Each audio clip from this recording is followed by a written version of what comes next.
If I sound like I'm actively dying, like a frog doing a Joe Swanson impression, it's because I'm sick and I actively am dying. Anyways, disclaimer. Warframe is a game all about ninja, wizards, and space. Therefore, it's filled to the brim with tons of characters and mechanics to let anyone play any way they want. And one of the most standout mechanics of this game is the movement. Like, you can wall jump, glide through the air, and even triple jump. Name one other game that lets you fucking jump 3 times in a row. There's even a character based around the concept of kinetic energy and movement, and you know, he seems pretty cool. But despite all of its movement options, there's one that it doesn't have. A mechanic that brings me back to my oldest days in gaming.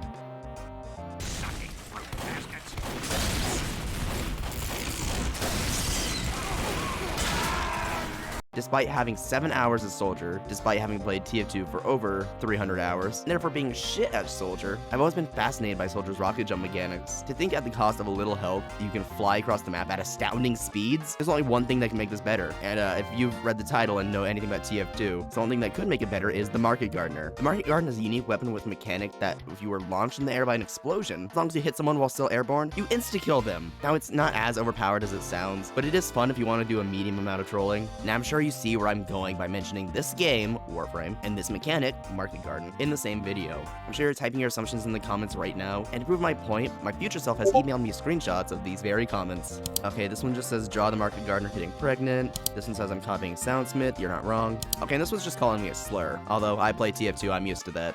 Here it is. You're gonna Market Gardener in Warframe? But how? Well, I'm glad you asked, because I was gonna explain anyway. Set up a few basic rules so it would count as a Market Garden going into this. Rule 1, must kill enemy while in the air with melee. Rule 2, must get decently high in the air to kind of simulate a rocket jump. Rule 3, they must die in 1 hit. And rule 4, no Arcwing or K-Drive, because I don't own them. Honestly, that's the only reason I added that rule. With these rules in place, I started streaming with a few ideas of how to achieve this. Starting off, we went to Deimos' the open world of Deimos, and looked for the character with the most sex appeal in any game to ever exist. The Green Velocipod. Don't believe me? Well, let's see what niche internet micro-celebrity CoolKid369 has to say. Yeah, that's what I thought. And no, these don't count as K-Drive despite functioning basically the same because, well, fuck you, that's why. It's my video, my rules. But in all seriousness, they're also just really fun to mess around on. The reason we need these is my first idea had to do with my favorite thing ever, ragdolls. You see, when you're on a Velocipod going 60 miles an hour and you hit an object, it sends you flying in a ragdoll. Apparently there's also a button you can click to just ragdoll, but I forgot.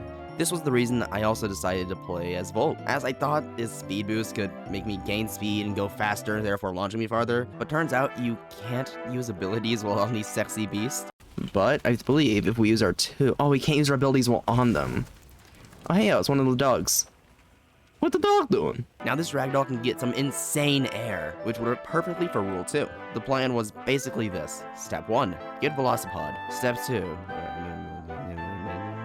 Step 3, Market Gardener. Now, this had one major drawback. Ragdolling makes you unable to move until you land on the ground, which kind of ruins the first rule of the challenge. But I soon found a solution to this. How do I dismount? I forgot how I dismount. How do I dismount? I forget. Yo, W, so you just jump off them? Okay.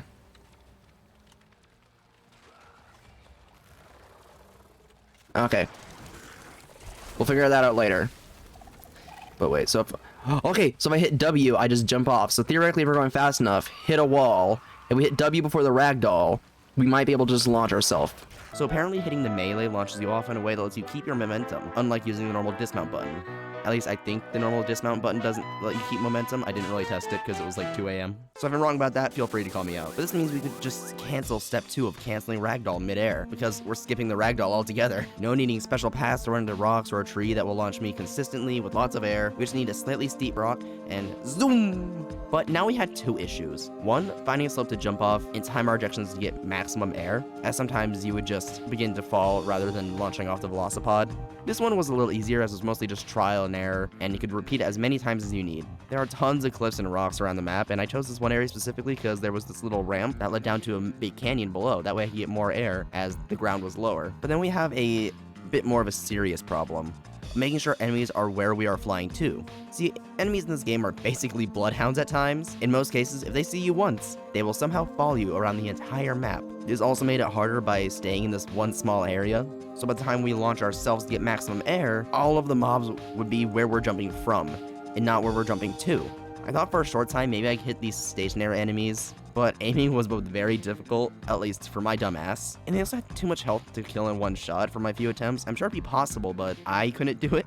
So eventually, I came up with a very convoluted strategy of step 1, bait a huge horde of enemies a little farther to where I was going to land. Step 2, run back as fast as I could to my little ramp, turn around, which is much harder than it looks, and make sure I ramp off as fast as possible. And then step 3, heavy slam into an enemy as they start to approach where I will land. Now this took many tries, and at one point my Velocipod, that the chat had named Lorax, died or disappeared or something. I don't know, I was just off of them for a second and then they were gone. So I ended up getting a slower purple variant that originally I didn't think was going to be fast enough, as I found one at the start of the stream, and they are much slower than the green ones. But we named him the Onceler, and you know, any Velocipod is better than no Velocipod.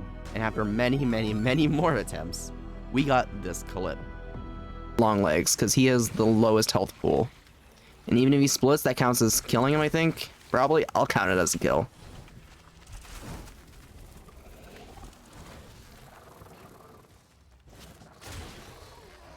Did it? It died! Now, I know this invalidates most of Rule 2, since the enemy died from my shockwave and not my actual hammer. I didn't hit it while in the air, but it was 2 AM, I was tired, and we had proved the concept can work. Because theoretically, if I hit the enemy dead on, they likely would have died before I touched the ground, which would have made it a market garden. So a market garden is possible in this game, I just lack the knowledge and skill to perform one. I'm sure there are more efficient ways of doing this, like maybe use one of those weird flower things that shoot you into the air, or possibly something with the operator void sling, although I don't actually know how that works as I've not gotten my operator.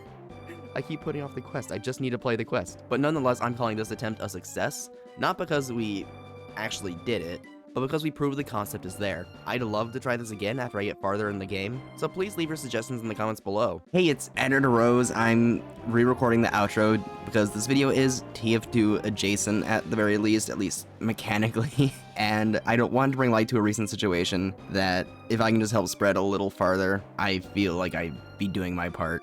On May 26th, there was a peaceful protest called Save TF2. It was to get attention from the Valve developers to stop the ongoing bot problem that's been going on for over 3 years now. And while Valve has acknowledged it and said they are going to do stuff to fix it, we still have to hold them accountable until something is done. So please post about it, spread the message around somewhere, or at the very least support your favorite TF2 YouTubers. I plan on making some TF2 content in the future, but like, go check out Lazy Purple or Uncle Dane. Anyways, I just wanted to bring light to that. Fuck, now I have to actually record an outro. Follow me for more content. I plan on continuing doing stream highlights, as well as more high-effort content like this on this channel. If you want more art-based content, go check out my main channel. It's kind of on temporary hiatus just because art block, and also I'm moving, and so, like, things are kind of a mess right now, but follow for future endeavors. Anyways, this outro is getting long, and I know people don't like them, so I'm just gonna say, know that I appreciate your existence. Please keep on existing, and I hope you have a good existence. Bye! Goodbye, hug. The worst is all over. There's nowhere to hide. And even after every